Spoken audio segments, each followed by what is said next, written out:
मैंने सोचा एक बात तो अहम रह गई दिखाना, ये नहीं, ये तो काले बादल बना के अल्लाह ने अपना नाम लिख दिया। वो एविडेंस कि आज का ही फुटेज था भाई, कोई नया दिन नहीं है। तुम सोच, बंदा सोचेगा यार अगले दिन का फुटेज बना रहा है, आसमान डिफरेंट नहीं। वो कॉल्ड्रोन जो साफ़ हुआ था आज, जो सूखा था, वो तो पानी मैंने दोबारा भर दिए तो और फ्रेश कर दिए, परिंदों ने पिया था। अब वो देखो सीन सामने, काले बादल आ गए। और दिखाता हूँ तुम्हें,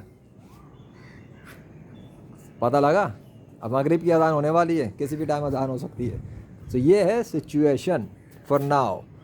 अब वो गोल्ड अंडे, अब वो आना जाना ख़त्म हो गया, वो सब रुक गया, फ्रीजिंग क्लाउड्स बन गए हैं कुछ जगह पे।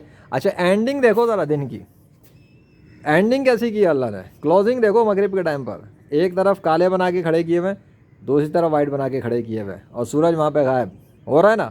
अब बताओ ये क्या है, क्योंकि इत्तेफाक नहीं है, क्रिएट किया गया है।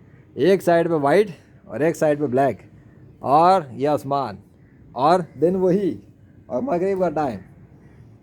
अल्लाह अकबर।